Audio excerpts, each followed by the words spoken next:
दोस्तों, कैसे हैं आप सब। Welcome to our channel A1 pharmacy. आज हम स्टडी करने वाले हैं हीमोस्टेसिस के बारे में। हीमोस्टेसिस क्या होता है, देखो जैसे वर्ड रिप्रेजेंट कर रहे हैं, ठीक है। हीमो मीन्स ब्लड, आरबीसी आप बोल सकते हो। स्टेटिस मीन्स की रोकना, किसी चीज को रोकना, ठीक है। तो यहाँ पे यानी ब्लड को रोकना, ठीक है। तो क्या उसको हम क्या बोलेंगे, हीमोस्टेसिस। अब यानी loss of blood, prevention of loss of blood, and it involves a sequence of responses that stops bleeding। यानी कि यहाँ पे सीक्वेंस होता है जिस सीक्वेंस के थ्रू ये ब्लीडिंग स्टॉप होती है, ठीक है। इसकी फर्दर स्टेप्स भी होते हैं। अब देखो यहाँ पे क्या होता है, अगर किसी को गहरी चोट आई है, किसी को बड़ी चोट आई है, तो उस केस में क्या होता है, सर्जिकल इंटरवेंशन करना होता है। यानी उसको उसमें जो घाव है उसको टांके लगाने पड़ते हैं, ठीक है, सर्जिकली। और अगर किसी को छोटी मोटी चोट है तो वो अपने आप ब्लीडिंग होकर, ब्लीडिंग जब वहाँ पे होती है ना तो क्लॉट भी बन जाता है, ठीक है। जब क्लॉट बनेगा तो ब्लीडिंग रुक जाएगी, तो इससे वो जो इंजरी थी वो एक तरह से अपने आप रिकवर हो जाएगी, ठीक है। तो अब हम देखते हैं स्टेप्स इन्वॉल्व्स इन हीमोस्टेसिस। तो फर्स्ट हमारे पास है वेस्कुलर स्पाज्म। वेस्कुलर स्पाज्म मतलब क्या होता है, देखो स्पाज्म मतलब अब ऐसे समझो कि वहाँ से कॉन्ट्रैक्शन हो जाती है। जैसे यहाँ पे वेसल है ना, वेसल जैसे पहले जब इंजरी नहीं हुई थी, ठीक है, अभी इसमें नॉर्मल ब्लड जा रहा है, लेकिन जब इसमें इसकी इंजरी हो गई, ठीक है, यहाँ से फॉर एग्जांपल कट लग गया, तो यहाँ से जो स्पाज्म है जब ये आपस में पूरी कट जाएगी, फॉर एग्जांपल पूरी कट गई, ठीक है, तो यहाँ से जो स्पाज्म है हल्का सा ही हो जाएगा, यानी कॉन्ट्रैक्शन हो जाएगा थोड़ा सा। देखो कॉन्ट्रैक्शन क्यों हो रहा है, क्योंकि ताकि ब्लड रुक सके, स्टॉप हो सके ब्लड, ठीक है। तो स्पाज्म, हल्का सा स्पाज्म होगा यहाँ पे, वेस्कुलर स्पाज्म। तो second one is platelets plug formation, यानी प्लेटलेट्स का प्लग फॉर्मेशन होगा। इसके भी फर्दर स्टेप्स हैं अपने, ठीक है। देन ब्लड क्लॉट, इसके ब्लड क्लॉटिंग के भी खुद अपना एक तरह से आप बोल सकते हो काफी सारे फैक्टर्स होते हैं, ठीक है। ब्लड क्लॉट के फैक्टर्स होते हैं, वो आपको यहाँ पे देखनी है, ठीक है। और ब्लड क्लॉटिंग को हम क्या बोलते हैं, कोएगुलेशन। नेक्स्ट डेफिनेशन हम देखते हैं, हीमोस्टैटिक मैकेनिज्म कैन प्रिवेंट हीमोरिगिया मतलब कि यानी जो बहता हुआ ब्लड होता है ना, उसके लिए हम उसको यूज करते हैं, ठीक है। ये कोई चीज जैसे ब्लड बहता है, एक तरह से जब कट लग जाता है बॉडी के अंदर, ठीक है, कहीं पे भी इंजरी हो जाती है तो ब्लड बहता है, लॉस होता है ब्लड, तो उसको हम रिप्रेजेंट करते हैं हीमोरिगिया, ठीक है। फ्रॉम स्मॉलर ब्लड वेसल्स, अगर वो छोटे, यानी अगर आप बोल सकते हो ज़्यादा बड़ी चोट नहीं लगी है, ठीक है, तो उस केस में ब्लड क्लॉट होकर वो ठीक हो जाता है। लेकिन वही अगर ज़्यादा बड़ी चोट लगी है, ठीक है, तो उस केस में हमें एक तरह से आप बोल सकते हो मेडिकल इंटरवेंशन देना होता है, या आप बोलो सर्जिकल इंटरवेंशन देना होता है, ठीक है। तो यहाँ पे लिखा हुआ मैंने आपको पहले ही बताया था, ठीक है। नेक्स्ट हम देखते हैं प्लेटलेट्स टोन।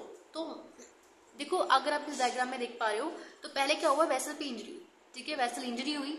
अब इस इंजरी में क्या हुआ, यहाँ से ब्लड लॉस होगा, ठीक है। जैसे अब ये यहाँ से वेसल जब इंजरी हुई तो ब्लड लॉस हुआ काफी ज्यादा, तो यहाँ पे रेड ब्लड सेल प्लेटलेट्स, छोटे व्हाइट वाले क्या दिखा रखे हैं यहाँ पे, प्लेटलेट्स दिखाए आपको, ठीक है। जब यहाँ पे वेसल डैमेज हुई तो इसमें क्या हुआ, damage blood vessel allows blood and blood components to escape into the surrounding tissue, यानी जो ब्लड के कंपोनेंट्स वगैरह है सब बाहर जाने लगे, इंजरी हुई। देखो अब यहाँ पे मैंने आपको केस बताया था वैसो कॉन्ट्रैक्शन का, वैसो कॉन्ट्रैक्शन बोलो या वैसो स्पाज्म बोलो, ठीक है। तो कॉन्ट्रैक्शन में क्या होगा, जब यहाँ से ब्लड जा रहा है, बाहर एक्सकेप हो रहा है, तो यहाँ से क्या होगा, देखो ये वाली पैर को बिल्कुल लाइन में थी ऐसी, ठीक है, स्ट्रेट थी। अब देखो यहाँ पे हल्का हल्का ही कॉन्टैक्ट होने लगा, ठीक है, कॉन्टैक्ट होने लगा इस केस में, क्योंकि इसलिए होता है ताकि ब्लड ज्यादा बाहर फ्लो ना हो, बाहर ना बहे, ठीक है, तो इसलिए। तो यहाँ पे उसके बाद क्या होगा, प्लेटलेट्स प्लग फॉर्मेशन होगी, ठीक है। वैसो कॉन्ट्रैक्शन के बाद प्लेटलेट्स फॉर्मेशन होती है। अब जैसे ये व्हाइट कलर के जो आपको दिखाई दे रहे थे, ये व्हाइट कलर के, ठीक है, ये प्लेटलेट्स थे। तो प्लेटलेट्स क्या करेंगे, यहाँ पर एक्टिव हो जाएंगे, तो यहाँ पे एक्टिव प्लेटलेट्स क्या करेंगे, यहाँ पे फॉर्मेशन कर लेंगे, प्लग फॉर्मेशन कर लेंगे, ठीक है। अब देन क्या होगा, जैसे अब ये आखिर में कंडीशन है फाइब्रिन स्टेंट्स यहाँ पे फॉर्म कर लेंगे। अब ये जो प्लेटलेट्स है यहाँ पे फाइब्रिन स्टेंट जो है फॉर्मेशन हो जाएगा, ठीक है। अब यहाँ पे एक तरह से फाइबर टाइप, देखो फाइब्रिन जो है यहाँ पे, तो ये फाइब्रिन क्या करेंगे, इन ब्लड्स को बाहर जाने से रोक लेंगे। ये जो ब्लड है यहाँ पे इंट्रैप्ट हो जाएंगे, ठीक है, तो ब्लड बाहर नहीं जा पाएगा, तो इसलिए ऐसे एक तरह से क्लॉट बन जाएगा, ठीक है। ये क्लॉट क्या करेगा, ब्लड को बाहर जाने से रोक देगा, ठीक है। ऐसी इंजरी जो हमारी है रिकवर हो जाती है, ठीक है। अब नेक्स्ट जो था प्लेटलेट्स स्टोर जो होते हैं, यानी इसके अंदर प्लेटलेट्स क्या स्टोर करके रखते हैं अपने अंदर, ठीक है। इसका मतलब क्या है, प्लेटलेट स्टोर यानी प्लेटलेट्स के अंदर क्या क्या चीजें स्टोर है। तो फर्स्ट हम देखते हैं क्लॉटिंग फैक्टर्स है, ठीक है, क्लॉटिंग फैक्टर हो गया, कैल्शियम बहुत ज़्यादा इंपॉर्टेंट होता है, ठीक है, क्लॉटिंग की फॉर्मेशन में, ठीक है, और सीरोटोनिन, एडीपी, ठीक है। तो ये तीनों चार चीजें हैं जो प्लेटलेट्स अपने अंदर स्टोर करके रखते हैं। Then platelets contain platelets derived growth factors, ठीक है। अब इन ग्रोथ फैक्टर्स जो है, यानी जो प्लेटलेट्स ग्रोथ फैक्टर है वो भी अपने अंदर कंटेन करके रखते हैं प्लेटलेट्स, ठीक है। अब हम देखते हैं प्लेटलेट्स प्लग फॉर्मेशन के स्टेप्स कौन कौन से हैं, ठीक है। तो फर्स्ट जो स्टेप है हमारे पास प्लेटलेट एडहेशन, यानी जो प्लेटलेट्स हैं जहाँ पे डैमेज हुआ है, ठीक है, जहाँ पे डैमेज हुई है वेसल वहाँ पे जाकर जमा हो जाएंगे, इकट्ठा हो जाएंगे, ठीक है। तो platelets contact and stick to the part at the damaged blood vessel such as a collagen fiber, ठीक है। तो as a collagen fibers type, ठीक है। तो वहाँ पे जो प्लेटलेट्स है जहाँ पर डैमेज हुआ है, जहाँ पे वेसल डैमेज हुई है वहाँ पे जाके स्टिक हो जाएंगी, ठीक है, इकट्ठा हो जाएंगी। देखो जैसे मैंने यहाँ पे दिखाया भी था आपको, तो यहाँ पे इस केस में प्लग फॉर्मेशन के केस में यहाँ पे जो प्लेटलेट्स हैं स्टिक हो गए जाके, ठीक है। यहाँ पे डैमेज हुआ था ना तो स्टिक हो गया, पहले केस में ये होगा, ठीक है। तो इस प्रोसेस को क्या बोलते हैं, प्लेटलेट्स एडहेशन, ठीक है। नेक्स्ट जो स्टेप है प्लेटलेट्स रिलीज रिएक्शन, यानी प्लेटलेट क्या करती है, देखो प्लेटलेट्स आपको पता है ब्लड में से घूमती रहती है, ठीक है। अब वो एक्सटेंड होंगी मैनी प्रोडक्शन में, अब हमने देखा था थ्रेड लाइक प्रोडक्शन ऐसे निकल गई थी उनकी, ठीक है। तो वो एक्सटेंड करेंगी, ठीक है। उसके बाद हमारे पास जो एडीपी है और थ्रोम्बोक्सिन है, जो थ्रोम्बोक्सिन A2 है, यहाँ पे 2 पूरा लिख लेना है ऐसे ऊपर करके, ठीक है। Play a major role in activation nearby, जो प्लेटलेट्स हैं उनको एक्टिवेट करेंगे, ठीक है। तो यहाँ पे इस तरह की रिएक्शन होगी। उसके बाद हमारे पास है प्लेटलेट्स एग्रीगेशन, यानी जो एडीपी है वो क्या करता है, ADP makes other platelets in the area sticky, यानी जो और भी जो प्लेटलेट्स होती है उनको स्टिकी बनाता है, ठीक है। And the accumulation and attachment of large number of platelets form a mass called a platelets plug, यानी जो प्लग है, जो प्लग बनता है प्लेटलेट्स का, वो कौन फॉर्मेशन करता है, प्लेटलेट्स करते हैं, ठीक है। अब यहाँ पे एक्यूमुलेशन यानी इकट्ठा हो जाता है, अटैचमेंट हो जाती है, large number of platelets form a mass, एक मास के तरह जो होता है ना, मास टाइप, ठीक है। जैसे मैंने आपको दिखाया भी था यहाँ पे, ऐसे ही मास टाइप इकट्ठा हो गया, ठीक है, काफी ज्यादा एक जगह पे इकट्ठा हो गया, ठीक है, एक्यूमुलेशन हो गया। और जो ये प्लेटलेट प्लग बना है, अब ये बहुत ही इफेक्टिव है in the preventing blood loss in small vessel, लेकिन ये स्मॉल वेसल में ही ज्यादा कामयाब हो सकती है, ठीक है, बड़ी में नहीं हो सकती। बड़ी में तो आपको एक तरह से टांके लगानी पड़ेंगे, ठीक है। देखो शुरुआत में क्या होता है, प्लेटलेट्स प्लग लूज होती है, इसलिए ब्लड बहता रहता है। आप देखते हो ना, अगर आपको इंजरी वगैरह कभी होती है तो शुरुआत में तो ब्लड बहता रहेगा, लेकिन कुछ टाइम बाद वो कम हो जाएगा, बहना कम हो जाएगा। तो इनिशियली क्या होता है, शुरुआत में प्लेटलेट्स प्लग इज लूज, पहले शुरुआत में लूज होता है, देन बाद में क्वाइट कुछ टाइम बाद वो टाइट हो जाता है, ठीक है। और एक फाइब्रिन आखिरी में जो बनते हैं थ्रेड लाइक स्ट्रक्चर, वो उसको अच्छे से एक तरह से बांध लेते हैं, ठीक है, कवर कर लेते हैं, ठीक है। उससे क्या होता है, ब्लड बाहर जाने से बच जाता है और अंदर ही रह जाता है ब्लड, ठीक है। तो यहाँ पे अगर आप लास्ट स्टेज देखो तो यहाँ पे फाइब्रिन जो है, फाइब्रिन आ गया है, और उससे क्या हुआ, देखो इस जो प्लेटलेट्स ने फाइब्रिन फॉर्म कर लिया, ठीक है। अब ये फाइब्रिन ने क्या किया कि इस प्लेटलेट्स के बीच में जाकर के इसको एक तरह से पूरा टाइट कर दिया, ठीक है। अब ब्लड बाहर नहीं जा सकता, ठीक है, इस तरह से ब्लड को बाहर बहने से रोक लिया, ठीक है। नेक्स्ट जो हमारा स्टेप है ब्लड क्लोटिंग। अब देखो ब्लड क्लोटिंग में क्या होता है, नॉर्मली जो आप ब्लड देखते हो, ठीक है, अब आपका जो ब्लड है बॉडी में जो आपके बह रहा है वो लिक्विड फॉर्म में है, लेकिन अगर हम उसको बाहर निकाल दे, बॉडी से विड्रॉ कर ले, तो क्या होगा, वो एक तरह से उसमें अंदर क्लोट बन जाएगा, ठीक है।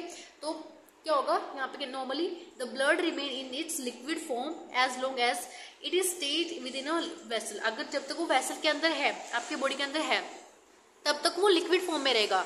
लेकिन अगर हम उसको बॉडी से बाहर निकाल लें तो क्या होगा, एक तरह से थिकनर और एक तरह जेल फॉर्म हो जाएगी उसके अंदर, the gel separate from the liquid, ठीक है। देखो आपने क्या किया, एक इंजेक्शन लिया, इंजेक्शन से ब्लड निकाला, ठीक है। जब आप इंजेक्शन से ब्लड निकाल लेते हो तो क्या होता है, तो जो ये प्लाज्मा और ब्लड है, सॉरी सेल है, ये अलग अलग हो जाएंगे। तो प्लाज्मा कितना है, 55 है, और जो सेल है 45 है, ठीक है। अब इस प्लाज्मा से क्लोटिंग प्रोटीन निकाल दोगे जब आप, ठीक है, तो सीरम बच जाएगा। अब सीरम थोड़ा सा स्टॉक कलर का होता है, स्टॉक कलर कैसा होता है, जैसे आप दिखा रहे हैं ना, येलोइश गंदा सा कलर जो है ये, ठीक है, स्टॉक कलर में इसको बोल देते हैं, सीरम का कलर ऐसा होता है, ठीक है। उसके बाद ये देखो यहाँ पे क्लोट बन गया, एक तरह से जेल टाइप फॉर्म हो गया, ठीक है। And the stock colour liquid called serum, जो वो स्टॉक कलर का भी येलोइश कलर का दिखाई दिया था ना वो आपको, ठीक है, वो सीरम है। And the simply blood plasma minus the clotting protein, अगर हम प्लाज्मा से क्लोटिंग प्रोटीन को हटा दें, ठीक है, तो वो क्या बन जाएगा, एक तरह से जेल टाइप बन जाएगा, ठीक है, क्लोट बन जाएगा, ठीक है, नहीं सॉरी उसको हम बोलेंगे सीरम। अगर हम प्लाज्मा से क्लोटिंग प्रोटीन को माइनस कर दे तो क्या बच जाएगा हमारे पास, सीरम, ठीक है। और जो बाकी वो जेल फॉर्म हुई है इसको हम क्या बोलते हैं, क्लोट, ठीक है, वहां पे एक जेल भी फॉर्म हो जाएगी, इसको हम क्लोट बोल देते हैं, ठीक है। और उस क्लोट में क्या होता है, एक नेटवर्क होता है फाइब्रिन का, in which the formation the formed elements of blood are trapped, और उस फाइब्रिन के अंदर एक तरह से प्लग के अंदर ब्लड ट्रैप्ड हो जाता है, ठीक है। अब देखो यहाँ पे दो टर्म्स है हमारे पास, एक बहुत ज्यादा इंपॉर्टेंट भी है। फर्स्ट हमारे पास है प्रोकोएगुलेट्स। प्रोकोएगुलेट्स क्या होते हैं, यानी जो क्लोटिंग को स्टिमुलेट करता है, क्लोटिंग होने को बढ़ावा देता है कि प्रोटीन और करो, ठीक है। और एंटी क्लोटिंग्स क्या होते हैं, जो जो क्लोटिंग को इनहिबिट करते हैं, ठीक है। एंटी क्लोटिंग्स हम काफी ज्यादा कंडीशन में देते हैं, ठीक है, वो भी हम देखेंगे आगे जाके। नेक्स्ट हमारे पास है स्टेजेस ऑफ ब्लड क्लोटिंग। तो पहले जो हमारी स्टेज है, फॉर्मेशन ऑफ प्रोथ्रोम्बिन एक्टिवेटर्स, यानी पहले क्या होता है, देखो पहला जो अगर जब आपकी इंजरी होती है, शुरुआत में जब इंजरी होती है, चाहे वो आपकी इंजरी इंटरनल हो या एक्सटर्नल हो, ठीक है, इंट्रिंसिक एक्सट्रिंसिक हम बोल देते हैं, ठीक है, आपकी कोई भी इंजरी हो रही है, ठीक है, तो सबसे पहले वहां पर प्रोथ्रोम्बिन एक्टिवेटर होना जरूरी है। पहले यहाँ पे फॉर्मेशन ऑफ प्रोथ्रोम्बिन एक्टिवेटर होगा, देन जो प्रोथ्रोम्बिन एक्टिवेटर है, ठीक है, ये क्या करता है, प्रोथ्रोम्बिन को आगे बनाता है, ठीक है, एक तरह से आप बोलो। उसके बाद ये प्रोथ्रोम्बिन क्या करता है, फर्दर थ्रोम्बिन में कन्वर्ट हो जाता है, और प्रोथ्रोम्बिन जब थ्रोम्बिन में कन्वर्ट हो जाएगा, थ्रोम्बिन क्या करेगा, फाइब्रिनोजन को फाइब्रिन में कन्वर्ट कर देगा, ठीक है। वही फाइब्रिन है जो प्लाज्मा जो प्लेटलेट्स के साथ लगकर फाइब्रिन जो थ्रेड लाइक थे ना स्ट्रक्चर, थोड़े छोटे स्ट्रक्चर थे थ्रेड लाइक, वो ही क्या करते हैं, आगे जाके ब्लड को बाहर जाने से रोकते हैं, ठीक है, एक टाइट प्लग बना लेते हैं। अब देखो यहाँ पे दो पाथवेज होते हैं, the formation of prothrombin activators, यानी अगर आपको प्रोथ्रोम्बिन एक्टिवेट कराना है तो यहाँ पे दो पाथवे से होगा। देखो हम इसको प्रोथ्रोम्बिन एक्टिवेटर भी बोल सकते हैं, और दूसरा नाम क्या है इसका, प्रोथ्रोम्बिन एज, यानी एज यानी एक तरह से एंजाइम की तरह काम कर रहा है, ठीक है। अब देखो यहाँ पे एक होता है इंट्रिंसिक, होता है इंट्रिंसिक, एक्सट्रिंसिक और इंट्रिंसिक।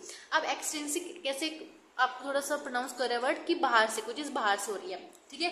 तो जो एक्सट्रिंसिक होता है ना, देखो अगर आपको चोट बाहर से लगी है, ठीक है, अगर किसी को चोट बाहर से लगी है तो यानी क्या होगा, बाहर से चोट लगने की वजह से क्या होगा, यहाँ पे फॉर्मेशन होगा प्रोथ्रोम्बिनेज का, ठीक है, यानी जो एंजाइम हमने देखा था उसका प्रोथ्रोम्बिनेज जो इनिशिएट करता है बाकी फर्दर स्टेप्स को, ठीक है।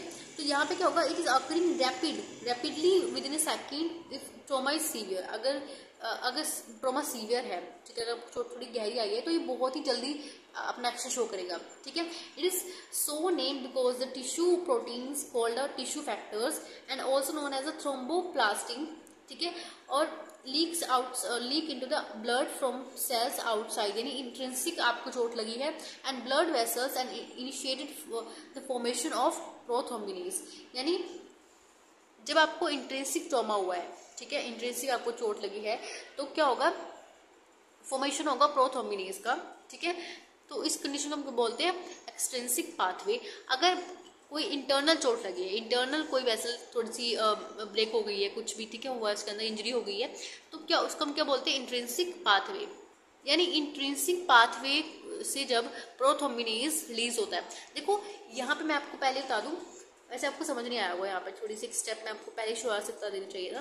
तो यहाँ पे फॉर्मेशन ऑफ प्रोथ्रोम्बिन एक्टिवेटर की बात कर रहे हैं, यानी जो ये दोनों स्टेप है ना, एक्सटेंसिव पाथवे और एक्सटेंसिव पाथवे, इंट्रिंसिक और एक्सटेंसिव पाथवे जो है, ये दोनों पाथवे किस लिए इंपॉर्टेंट है, इन दोनों को जो ये है ना हमारे पास प्रोथ्रोम्बिन एक्टिवेटर्स और प्रोथ्रोम्बिनेज, इन दोनों के लिए है, ठीक है।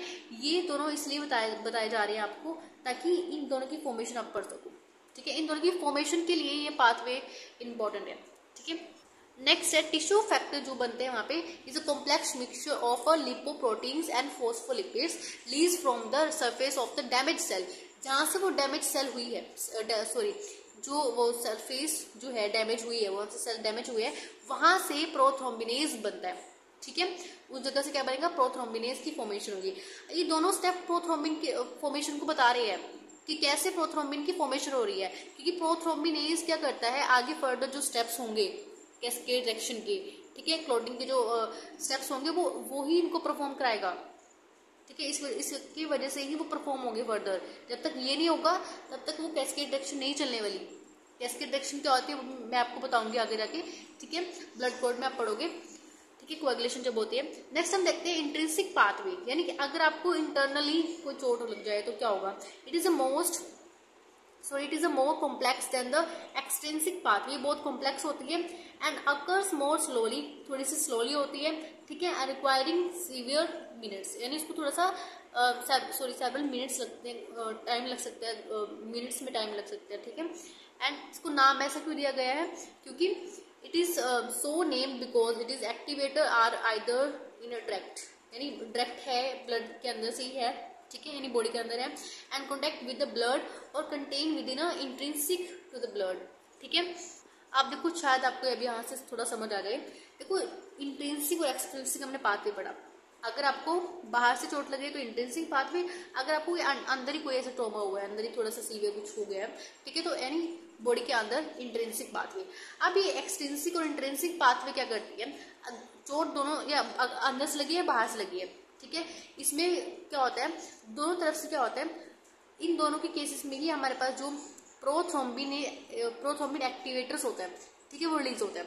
या तो आप प्रोथ्रोम्बिन एक्टिवेटर बोलो या प्रोथ्रोम्बिनेज बोलो, एक ही बात है, ठीक है। अब ये प्रोथ्रोम्बिन एज अ यहाँ पे रिएक्शन में इन्वॉल्व होगा कि तो प्रोथ्रोम्बिन को थ्रोम्बिन में कन्वर्ट कराता है, क्योंकि प्रोथ्रोम्बिन देखो, प्रोथ्रोम्बिन और फाइब्रिनोजेन जो लीवर बनाते हैं, ये दोनों चीजें लीवर बनाते हैं, लीवर के अंदर होती है। अब ये प्रोथ्रोम्बिन क्या करता है, थ्रोम्बिन में कन्वर्ट हो जाएगा। फर्दर जो प्रोथ्रोम्बिन है, प्रोथ्रोम्बिन यहाँ पे क्या करता है, एज अ फाइब्रिनोजन को फाइब्रिन में कन्वर्ट कर देते हैं। यहाँ पे भी देखो, यहाँ पे भी कैल्शियम की जरूरत होगी, ठीक है, यहाँ पे भी बिना कैल्शियम की रिएक्शन नहीं होगी, यहाँ पे भी कैल्शियम की जरूरत होगी। देखो यहाँ पे कैल्शियम का इतना रोल है, आगे हम और भी देखेंगे, ठीक है, जितने भी स्टेप्स होंगे कैल्शियम के बिना नहीं होंगे, ठीक है।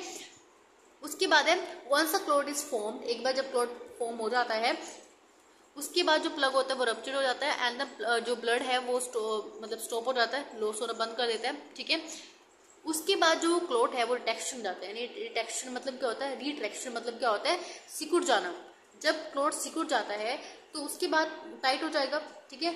जब क्लॉट सिकुड़ेगा तो क्या होगा, तो यहाँ पे जो एजिस हैं, डैमेज जो हुई हैं, जैसे ये फॉर एग्जांपल यहाँ पे ये यहाँ पे इस तरह से बना देते कुछ, यहाँ पे आपको चोट लगी थी कुछ, यहाँ पे मान लो ये इतना कट हो गया, ठीक है, यहाँ पे आपका क्लॉट बन गया।